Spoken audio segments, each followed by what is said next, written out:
بسم الله الرحمن الرحيم kadib soo gelidii gumaystaha ee gobolka banaadir iyo markuu damcay inuu dhulka gudaha ah hore u sii galo iyo dagaaladii ay kala hor yimaadeen reer banaadir kaasoo ku bilowday dagaalkii la foole 26 November sanadkii 1896 socdayna muddo 12 sano ah soona gabagaboobay sanadkii 1908 markaasoo uu Talyaanigu ku guuleystay in uu maquuniyo xoogagii iska caabinta gumaysiga dagaalada waxaan kaga soo hadalnay iyaga oo faahfaahsan taxanihii dagaalkii la foole ee uu janaalka rugta hiddaha hore u soo saaray oo ka koobnaa 7 muuqaal balse muuqaalkan oo muhiim u ah fahamka isku xirka dhacdooyinka ka hor gumaystaha sida uu xaalku ahaa marka laga reebo magaalooyinka xeebta banaadir kuwaas oo kala ahaa Baraawe,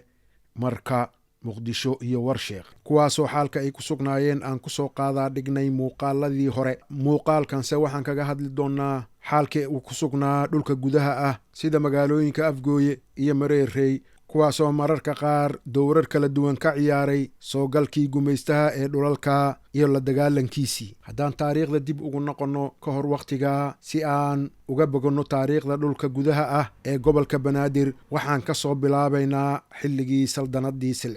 Silcis waxay ka tirsanaayeen saldanadii Ajuuraan ee xukumaysay deegaanka Afgooye Silcis iyo Ajuuraan ma horumarinin magaalada balse waxay isku koobeen wadooyinka ay ku safraan awrta ganacsiga kana qaadaan canshuurta waxaana xarun u ahayd lama jidle sheekooyin dhaqameedka deegaanka Afgooye waxaa lagu wariyaa in Silcis ay ahayd saldanad xukun adag saldanadda waxay canshuur ka ururin jirtay dadka deegaanka oo ahaa gelladii iyo wacdaan waxaana laga qaadi jiray suus galley ah reer walba maalin kasta waxaana lagu reeri jiray awr dadka qaarna waxay yidhaahdaan dameero taasoo u badnayd galleyda iyo bunka sidoo kale waxaa canshuur laga qaadi jiray xoolaha u soo arooro webiga dadka saldanadda hoos yimaada waxay ku qasbanaayeen in ay salaada u soo tukadaan masaajidka laba jidle saldanadda waxay xulufo ka dhigatay qaar ka mid ah dadka deegaanka waxaa la wariyaa in xulufada ay saari jireen guriga korkiisa waxa ay Soomaalida u taqaano saabka si ay u muujiyaan inay taxaaluf la yihiin saldanadda si ay uga nabadgalaan in la weeraro guryahooda suldaankii u dambeeyey Silcis waxa uu ahaa Suldaan Cumar Abuukar Abrone sida ay warisay Virginia Lolling oo ku takhasustay cilmiga isiraynta dadka canshuurta saldanadda waxaa maalin kasta soo ururin jiray oo mas'uul ka ahaa gabar uu dhalay suldaanka oo magaceeda la oran jiray Ambiyo oo ay 2 qaadun la socdaan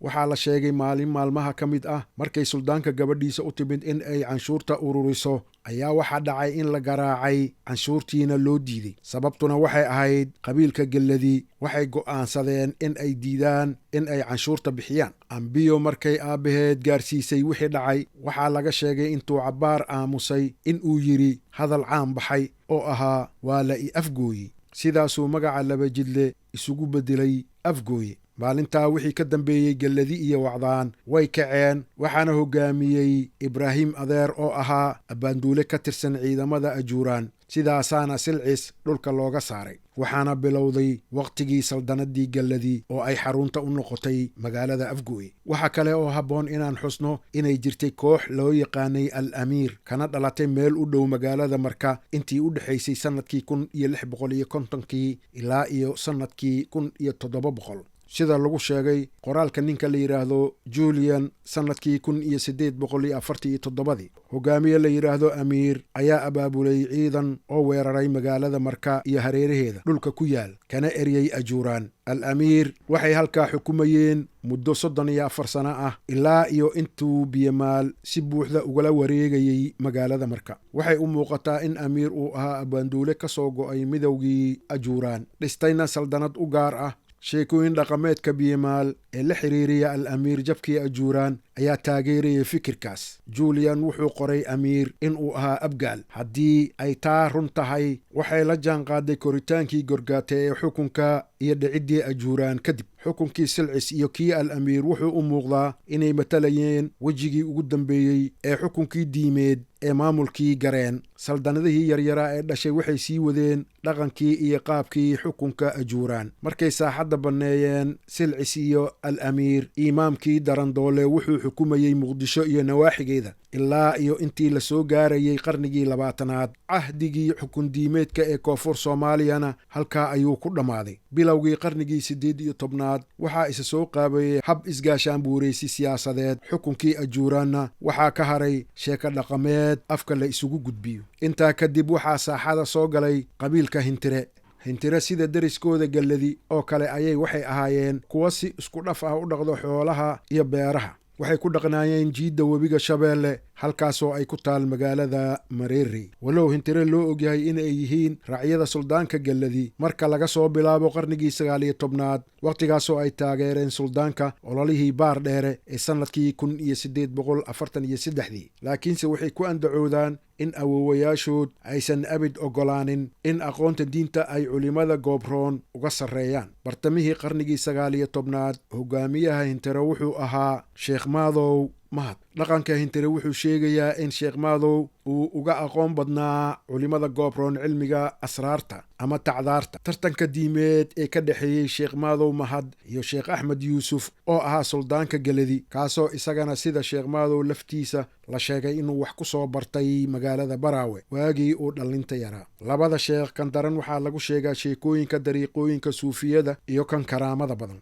walow uusan hintire isku taagi karin cududda ciidan ee galladi, balse aqoonta diimeed ee sheekh maadow waxay ahayd mid aan laga maarmi karin ugu yaraan wakhtigaas. axmed yuusuf markuu noqday suldaanka galladi sannadkii 1848 waxaa lagu soo warramaa in sheekh maadow la siiyey dhul saaxiibtinimadii ka dhexaysay markay wax wada baranayeen ee magaalada baraawe awgeed. hintire waxay ku andacoodaan in sumcadda sheekooda ay suldaan axmed yuusuf ku caawintay inuu dib ugu guulaysto daacadnimada qabaa'il fara badan oo ka goostay kadib markay biyamaal ka guulaysteen aabbihiis sannadkii 1848. sheekh maadow waxa uu rabay dad isaga gaar ahaan u taabacsan dhanka diinta, qaas ahaan qabiilka hubeer ee degaa degmada daafeed, halkaasoo ay gacan xoog leh ku lahaayeen culimmada goobroon muddo dheer. wada shaqayntaa aan badnayn ee ka dhexaysay labada qabiil ee deriska ahaa ma joojinin tartanka madaxdooda ee dhinaca diinta. taana waxaa ka markhaati kacay